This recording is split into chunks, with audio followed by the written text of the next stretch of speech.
Happy holidays, everybody. Welcome to the Cluster Puck Podcast, part of the MHRT network here at Center Ice. I am Nick. Joining me here shortly, fingers crossed, is Brit. She's having some technical difficulties again. So while we're waiting for her, let's go ahead and do some sign-ons real quick so you know where to follow us as well as the MHRT network. You can follow the MHRT network on the various social media platforms that they have, YouTube, Facebook, Instagram, I think we have as well. We have a whole bunch of platforms. So go ahead, like, subscribe, and follow as well. If you want to follow us, you can follow us at the Cluster Puck Podcast on Facebook, and then Cluster Puck Avs at Cluster Puck Avs on Instagram, X, I think we need to call it now, and Threads.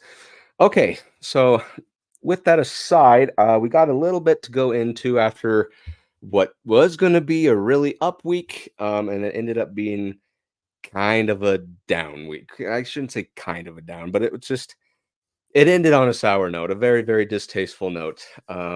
So while we're waiting for Brett, let's kind of go into the week that was leading up to today. So there were 3 games that we had on the slate. Let me pull that up real quick. So there was the Coyotes twice. Oh, no, excuse me. It was, oh my goodness, I just backed out of the app here. It was the Senators and then the Coyotes twice, home and then away after Christmas. So let's kind of talk about each one to a little bit of length and a couple of reasons as to why they're important for the Avalanche team. And then we'll go into a couple more in-depth reasonings for the Coyotes specifically for what's going on with that. So the first game, Ottawa, we win the game 6-4. What was the most interesting about this one, though, is we're down 4-2, about to enter the end of the second period, and then Mikko Rantanen gets a goal with about 15 seconds left, like not a lot of time left in that period. So then you go into the period down 3-4. Now this one, we had talked last week about the Senators team and how they can score. They have a lot of heavy hitters on their team. And it went to show. I mean, just right after just looking at the guys who scored, Norris was on there, Batherson was on there, as well as some other unfamiliar, I guess, faces you could say, of Grieg and Bernard Docker. They all got part of the action. But needless to say, it's a Senators team that, yeah, even though they're low in the, I think, bottom 5 in the overall standings of things, they're not shy. They're not afraid of scoring goals. That one we can for sure get out of the way, that they can score goals. But again, this right now, as the Avalanche were sitting, they were still in this roller coaster of a last month, I'd probably say. Even it's just you couldn't figure out a way to beat the Blackhawks, you couldn't beat the Jets, you couldn't do this. There were just so many teams that were just having a really easy way with the Avalanche, I guess is the way to put it. They just knew how to find ways to beat them, or let alone have us beat ourselves, I guess is kind of the way to put it. But in this particular game, this was one where, again, you're going into the third period down a goal. But in this particular game as well, Nathan MacKinnon decides to have a historic game, I should say. He already had 2 goals. He was on hat trick watch. He nets his third. He gets the hat trick to tie the game up, which I think is obviously the big thing. Is you tied the game, but he gets a hat trick. It doesn't seem that exciting at the time, because he's had hat tricks in the past, right? It's no surprise. No, he's no stranger to hat tricks. However, what happens after that is just about, I'd say, probably a minute afterward. Not even that. Mikko Rantanen has a very amazing tip shot with a little help from the goalie. As that goes in, we go up 5-4. Now we're ahead. Now it's like, hey, we get to play with this type of enthusiasm. Nathan MacKinnon, with the dying seconds as they pulled the goalie, all that stuff, he nets a 4th goal, which, if you guys who maybe might not have the biggest Avalanche history behind you. That is the first time in Avalanche history someone has scored 4 goals in a game. So, needless to say, we got the picture. Nathan MacKinnon with a whole stack of 4 pucks to celebrate a momentous occasion for him. History was made, but most importantly, the Avs go away with a 4-6 win over the Ottawa Senators. Big reason I think is the continual drive that the Avalanche had in this game. They never gave up, but that's also a concerning thing. Is I'm often reminded of the 2022 season when we won the Stanley Cup, mind you. In a lot of those games, and if you go back and you can check game by game by game, there were a lot of them in which we had to play from behind, even entering the third period. And I know the big motto that we had back in 2022 was find a way, and it still sticks with me. It's a great because I think it's a great motto, find a way. But it's not something you should always have to be doing. You should find a way in the first period up 3-0. You know, that should be the thing you should be focused on, is being up early. However, that's not exactly how a hockey game works. Hockey, of course, you have to play with the referees in the way. You have to play with the penalties that are committed. All these little tic-tacky things, and that just happens to be one of those things. So finding a way to win can come in all varieties, shapes, and sizes. They were able to do this. It's easier being down a goal versus 2+ in the third period. But either way, there's a lot of clamp down that happens to the team that is up as they just try to keep the puck away, try to find easier shots, stuff like that. So definitely being on the aggressive side in the third period does help. So I'd probably attribute that to being able to play with urgency. And Brit and I talk about it all the time. We talk about urgency and importance to get the puck to where it needs to be, not making silly mistakes with passes or zone entries, being caught offside, stuff like that. Definitely helps when you have that sense of urgency like we had in this particular game. So congratulations to Nathan MacKinnon. Amazing feat for him. Good win. And then we'll move on now, I guess, to the first of the 2 Coyotes games. This one was played the Saturday right before Christmas. The Avalanche win that game 4-1. It wasn't much of a game at that point, because in this case, you're up 4-0, right? Bo Byram gets the party started with a goal. Nichushkin, Manson, and Freddie Olofsson with a really good pass from Andrew Cogliano, I will add. They just sprinkle it on, and then Kerfoot finally gets kind of almost a dead time goal, takes away Georgiev's shutout, but at the same time, a win is a win. The biggest thing I can find here, especially it being against Arizona, is that you finally found a way to keep a throat on the foot of the Coyotes, right? Because or keep a foot on the throat of the Coyotes. That's what I meant to say.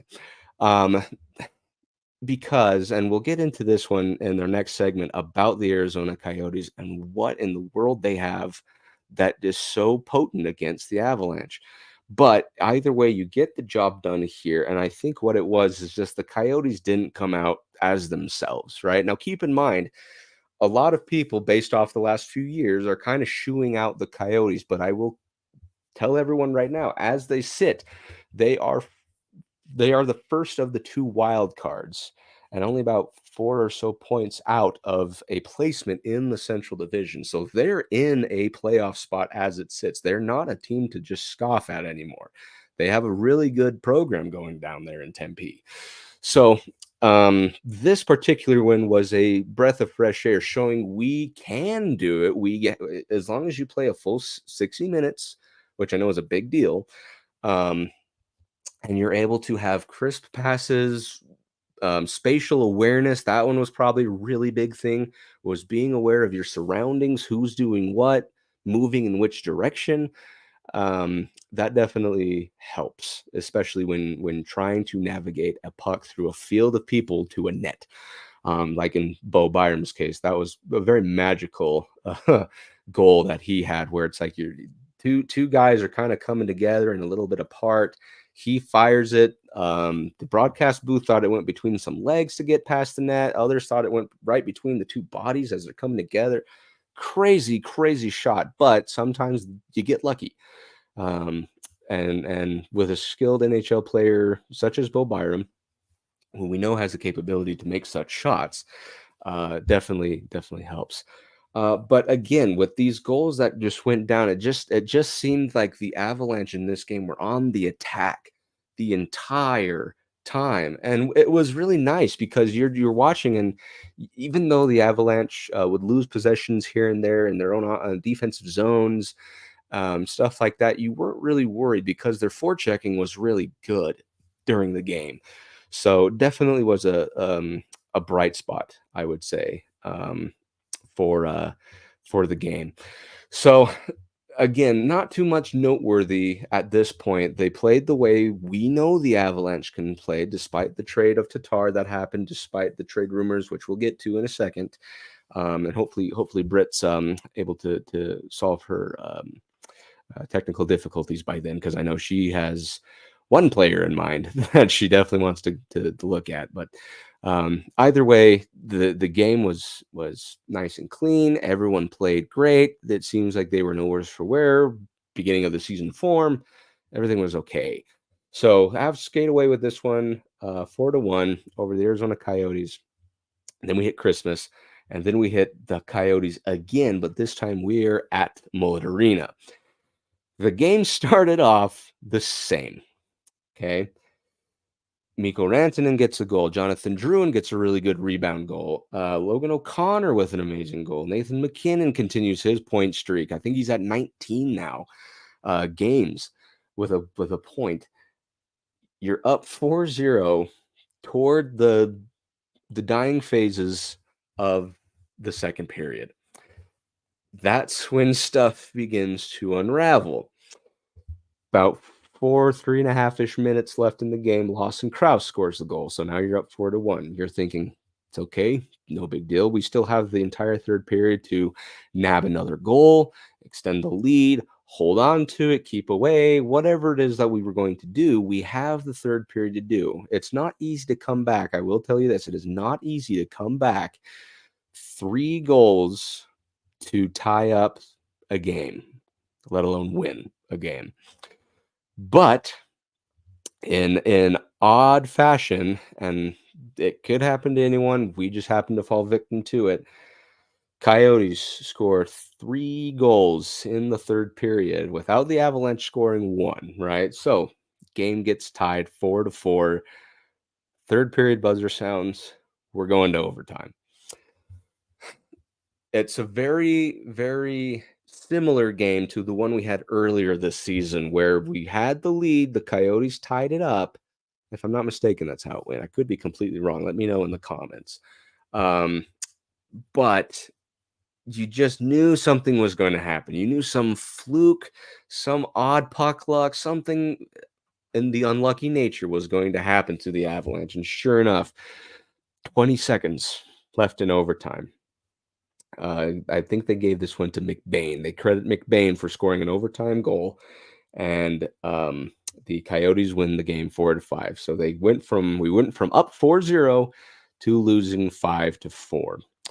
Now, this is kind of where we'll kind of morph the subject into what is it about the Arizona Coyotes specifically. We'll bring them up right now. What is it about the Arizona Coyotes that they just, it seems like over the years, they have the Avalanche's number in anything, right? It could be, we could have been playing with a 4-0 lead like we had in this one, or they could have been up still 4-0 and just found a way to close the door, right? It just seems like in these recent years, and it's especially apparent at Mullet Arena. I remember there was one that we got trounced 6-3 a couple years ago, I want to say last year even. But there's something about the Arizona Coyotes game and how they play it that it just works against the Avalanche. It's not something that is fun to watch, that's for sure. It's very frustrating. But what is it about it? Let me know also your guys' thoughts in the comments. Don't forget, as far as what you think it might be. But My theory is the way they move the puck, especially with kind of defensive minded mentality with that they have. So I'll kind of tell a little story, and then I'll tie that into how this relates to when they play the Avalanche. So over the Thanksgiving break, my wife and I, along with my parents, went to Las Vegas and we watched a Golden Knights game. They're technically the closer team to where I live in Utah. And we've heard it was a spectacle, so we said, yeah, let's go, right? So we went and saw the Golden Knights play, and they were playing the Arizona Coyotes. This particular game, the Coyotes shut out the Golden Knights, which is not easy to do, 2-0. Watching them play, I noticed they had a very, I don't want to say skewed, but a very unique way of how they kind of play their pitch and catch type passes when it comes to corralling a defense and playing perimeter when they have stuff set up in the offensive zone. Apart from that, though, they are very aggressive against the boards. Any type of scrum that was happening against the board, they had one guy going one-on-one with his opponent, as well as two guys, it seemed like, almost every time on either end of a reception. So if it got kicked out to the Coyotes guy behind him, it gets kicked out to the guy waiting for it behind. If it gets kicked out in front, there's a guy on the other side of the scrum waiting for it. It just seemed like any which way they knew how to grab possession of a puck. And with the talent that they have with Lawson Krause, Clayton Keller, a spectacular goaltending tandem with Vemelka and Connor Ingram, they have this ability to get the puck back. And if they have enough momentum generated, they can then they have this like, oh boy, how do I even describe it? This broader sense of on ice awareness as far as like who's where, who's going where, who was there, stuff like that. And they end up winning that game against Vegas 2-0. So I will probably say that right there, bring that into the Avalanche game that just happened. Um, the no give up mentality that Arizona has is something that the Avalanche need to have, where they have awareness, they have just this amazing ability to know where a player's coming, how to get a puck over with luck or without luck. I mean, either way works. But they just know how to find people that get the easier chances. A lot of their goals aren't necessarily the grubby, odd bounce ones. They're earned. They're all just really well done goals. And I would probably say that's the problem that the Avalanche are finding themselves in, especially from a defensive standpoint, is they fall victim to those types of offenses or those types of plays or people with vision, as their defensive awareness is not as good as it was a couple years ago. Because keep in mind, a couple of years ago, defensively, we were just outstanding, right? And a lot of the team is the same, keep in mind. So it's something is just lapsing for even to the likes of Cale Makar, Devon Taves, name it.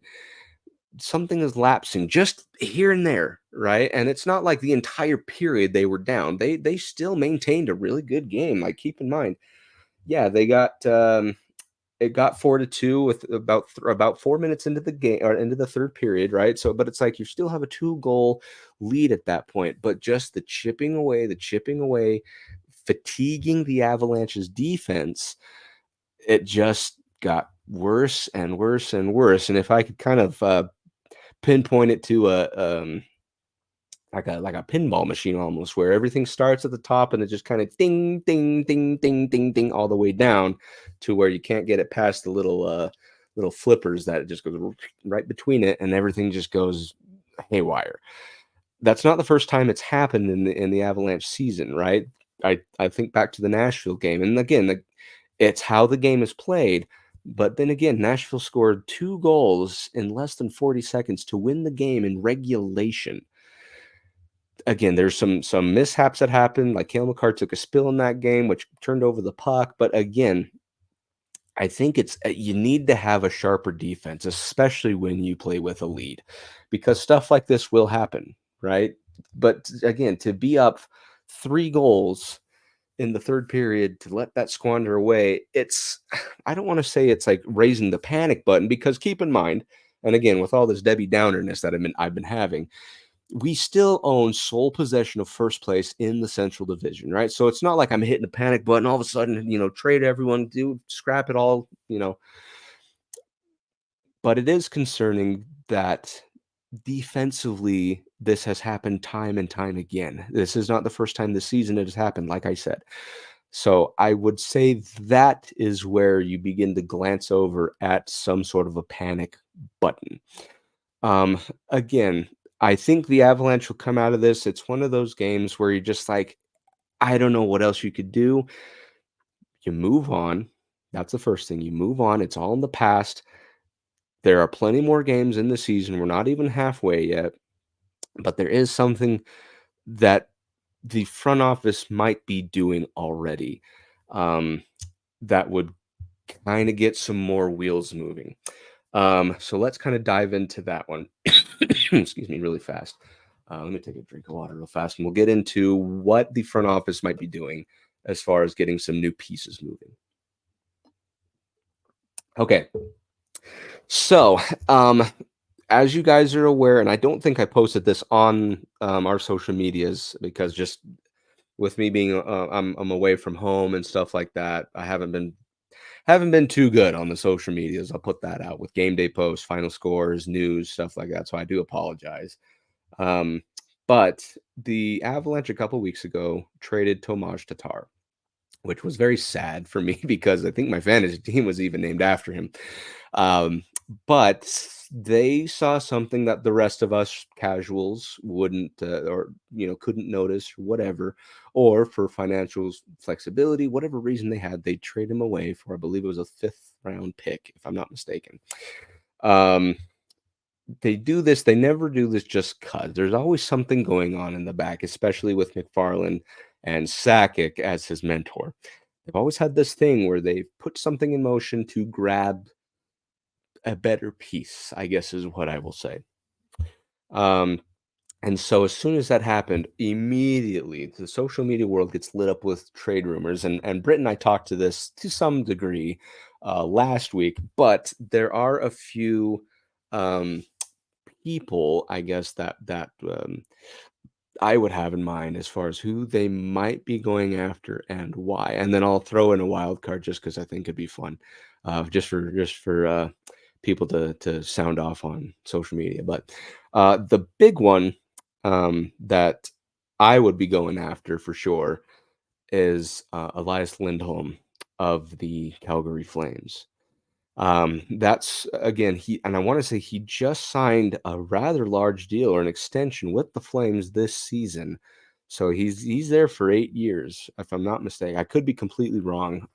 But Elias Lindholm, he would be a player that would fit the Avalanche system. I think anyone, if with the right circumstances and time, anyone could fit an Avalanche system.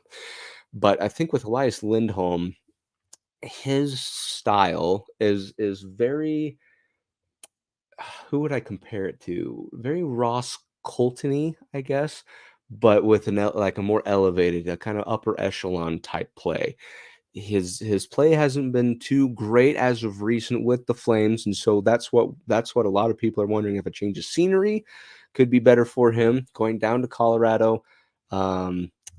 Again, I think his style would fit right in. Now, the only thing that does concern me is, what's his role? What position would he be filling? Would he just sit on the third line? Would he? And you got to keep in mind, Lehkonen is also going to be coming back sometime shortly. They've now put him on the ice in a non-contact sweater, so maybe a week or two, and he might be back. But what would his purpose be? Right? We got Ryan Johansson for the purpose of a 2C. He's been struggling as of late. He's not bad by any stretch, right? But is that the anticipation? Is he going to be a second line? What my question with Lindholm is, what is his purpose going to be? Because right now, with everyone that's out there, including Freddie Olafson, Sam Malinsky, any of those guys that are down there on the fourth line, I don't have much of an issue with. The only real concern I just have is being able to focus and play for a full 60 minutes. That's kind of the big, I guess, gaff that I really have with the current state of the union. So with Lindholm, yeah, you get an extra player that's added depth. That's always welcome. I'm not saying we shouldn't get him, but it's the curiosity of where he slots in. That's the most important thing for me. So he's definitely the big one that's out there. Another one for me that I was like, maybe, I mean, maybe could happen, maybe not. Um, I just forgot his name. You know that? I was just thinking about it and I forgot. So we'll come back to him in a second as I try to gather my thoughts. The fun pick, we'll go to that one as far as trade. So Britt had one, and she swears by her heart and soul for it. So we'll kind of bring it up with her if she's able to hop on. But she is on the Sidney Crosby train through and through. She said she'd go to great lengths to make sure that Sidney Crosby made his way to the Colorado Avalanche. So fun pick for her. The one that I think would be fun, and again, I want to hear everyone's thoughts. So comment away in the comments. I was talking about defense, but at the same time, he's not exactly known for his defense per se, being a defenseman.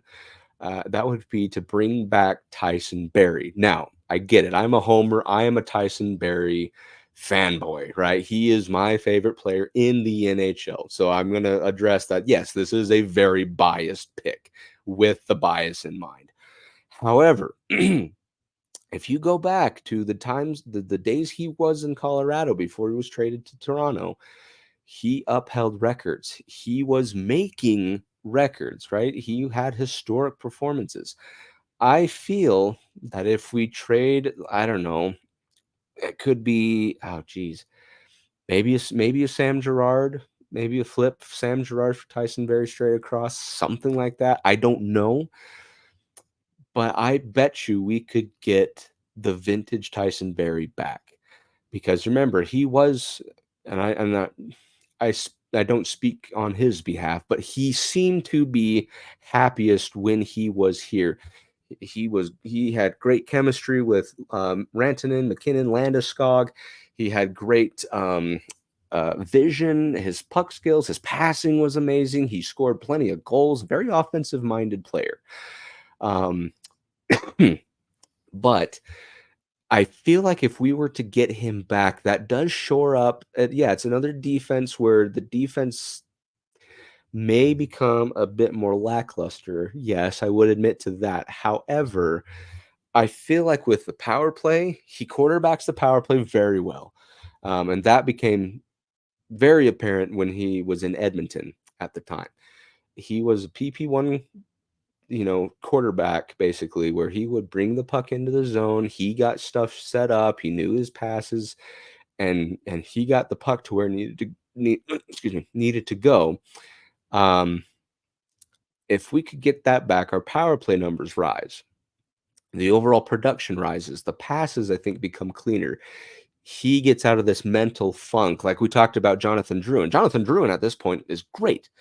I don't have much of a concern for him. Goals will just kind of find their way to his stick. I think he's kind of come out of that slump, that mental slump that he was in, and now he's starting to find himself. I'm pretty confident of saying that at this point in the season. Tyson Barrie could do the same thing, but from a defensive standpoint. Now, keep in mind, again, he's a very Cale Makar-esque player, right? Where he's very offensively capable as a defenseman. However, I feel like to get puck motion, to get vision, to kind of open up the ice a little bit more, Tyson Barrie does have that ability, especially when he was on Colorado the first time around. So I would say maybe look into that. There is rhyme and reason, and I could just be daydreaming. I understand that, but I follow the guy. I watch how he plays. His style in Colorado worked, and it worked very well. maybe bring him back. Is all I would say. Just I don't know. So the third player, and this would be much to the dismay of, of my wife, being a Rangers fan, would be Philip Hedl of the New York Rangers. Now, again, this one is a very, very far out thing to think, because he is not the greatest as far as the logistics of the trade. But I think overall, what you need to do is go after a player who has the skill. He has the capability to make plays, and he scores. He would be just like Lindholm in that sense. Um, but I don't think it would be as bad with him because he initiates, he receives, he begins things. He's just the overall go-getter. Now, the only problem, I believe, he is still on IR, so that would be, you'd have to work around that. But I think Philip Hedl would be an interesting choice, something to think about. Would it make sense at all? Maybe, maybe not. Again, this is just my personal opinion. It'd be odd, but still, I would say maybe look into that. So those would be the three trade options that I would say to maybe look into. So Lindholm, which is the most likely scenario. Hedl, which is one that I'm like, stranger things have happened, right? And that's the Avalanche way of things. Their front office is a very interesting and fickle thing where you don't, you think they're going to do one thing and they all of a sudden just go out of left field and grab one. The Arturi Lehkonen trade comes to mind when I think of that. So let me know, you guys, in the comments, DM us, whatever you want, message us privately, who you think the Avalanche should go after, if they need to go after anyone. They could just say, you know what, everything's all right here. We just need to focus on our play, and we'll be just fine. Okay, so let's kind of move into the last segment here, and talk about upcoming games. So really quickly, I just want to go over the couple that are happening. We have one tomorrow against the Blues, and then we play host to the Sharks on New Year's Eve. And then we have the Islanders after New Year's Day, and we'll go to that point, I think. Okay, so very quickly then, because I think as well my battery is also pretty low. I didn't get the charge that I wanted, so we might have to make this quick. In order to win these three games, I'll just kind of bunch them into three. In order to win these three games, three things need to happen, especially with the Blues being the division rival, and everyone is saying they are our biggest rival. Three things need to happen against the Blues, the Sharks, and the Islanders. The first thing, and this should be the most apparent and obvious thing, play a full 60 minutes. Play with passion, play with urgency, play like you are behind even. That's maybe a mentality you need to have.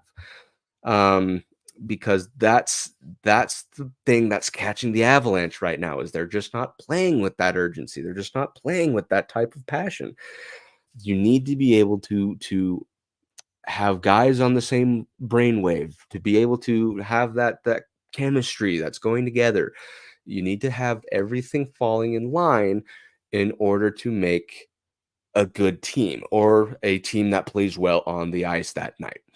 So that's number one, play with passion. Number two, find a way to score early and often. I have said this like a broken record time and time and time again.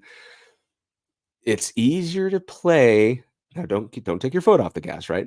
But it's easier to play when you're up 2 or more goals after the first period, because that means you came out strong. You took away momentum.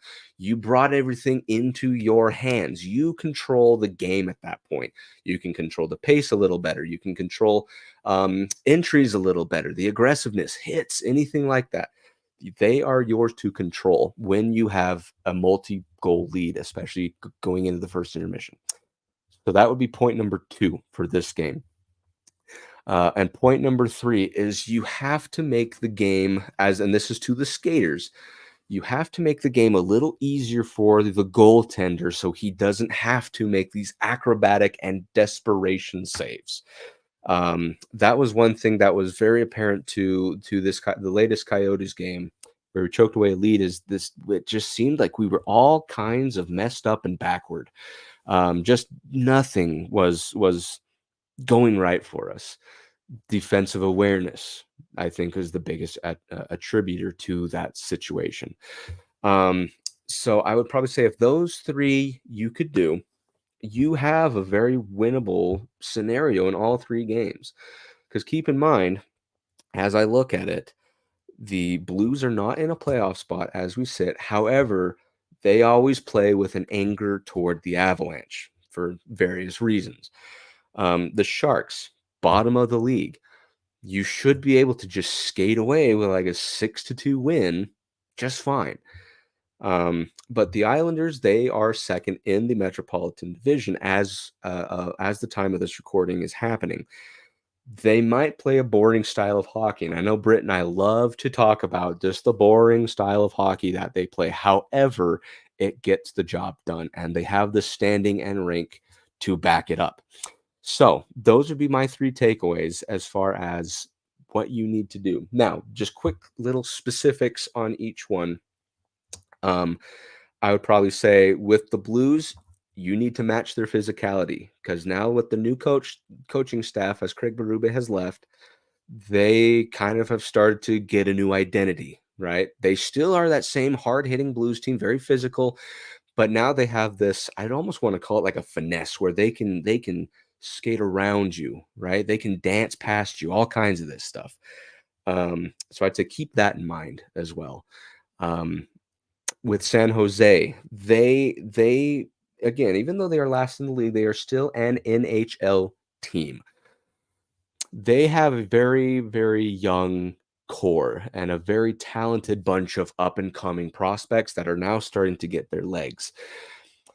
If they are able to find a seam and they're one of those teams that it's like you give them an inch, they could take a mile. Especially if they have hot goaltending, hot shooting, you name it. They are a team that you cannot just let off the gas, right? Even if you're up 3 goals, the Avalanche have found a way to lose those types of games, right? As we have recently seen, and the Sharks have found ways to come back from those types of games. They just a couple weeks ago did an East Coast road trip where they were down 3 or 4 goals. They come back in the third period, scoring the tying goal with less than 2 minutes left in the game, and they will win it in overtime. So keep that in mind. What happened to the Avalanche? They have found the opposite hand of that where they can come back from these games. Do not count out any last place teams as low in points and standing and record as they may be. Do not count them out.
Okay, we're gonna try to switch it from here.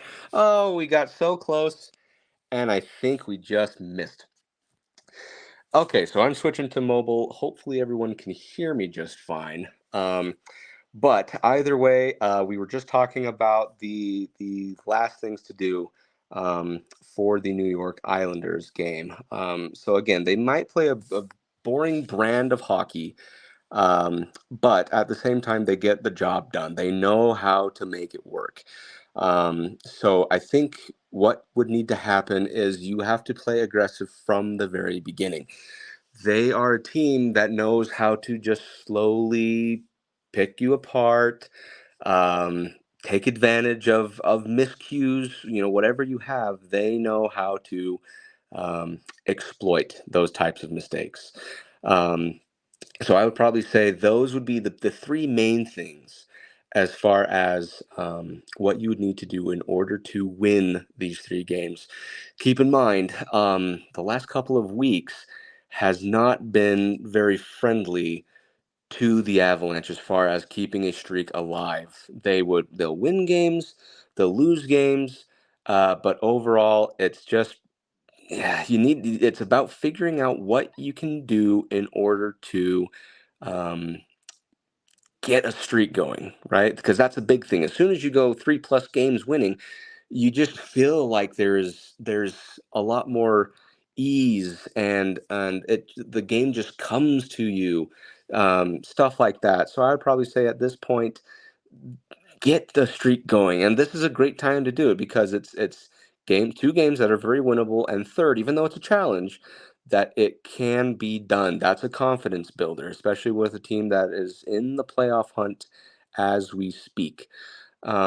Other things as far as um, players to keep an eye on, um, I'd probably just say watch for Nathan MacKinnon and his point streak. He has the chance to go 20 games tomorrow. He could go. I think what was the record? It was around 26 as far as modern time goes. I think Wayne Gretzky still holds the record at 40 or so. But he has the play right now. He himself is playing very, very well, um, to a point where he could attain maybe even a 30-point streak. The goals are at least coming, right? And that's the good news is that the Avalanche have goals produced. It's about maintaining pace of play, just playing with that urgency, anything like that. And that's what wins you games. So again, I would probably say keep that in mind. Keep Nathan MacKinnon in mind. Another player that I would probably say to keep an eye on is Ryan Johansson. He's supposed to be the 2C in this type of situation. However, um, things have just not gone his way. Maybe he picks something else up, right? So I'd probably say keep your eye on him, keep your eye on MacKinnon, and hopefully by this point, they will have been able to get a point, get some point streaks going, especially for the likes of Nathan MacKinnon to continue on, and for Ryan Johansson to actually live up to that 2C moment. With that, then I think I'm going to just end really abruptly. Um, I'm trying to figure out if I can, because I got my phone to do it, but I don't know if I can do it on this. But um, once again, thank you everyone for following the Clusterfuck Podcast, part of the MHRT Network. If you like what you saw, you can follow the MHRT Network on the various social media platforms. You can follow us specifically at the Clusterfuck Podcast. And you can follow the various things that we have there. We have Facebook, which is the Clusterpuck Podcast.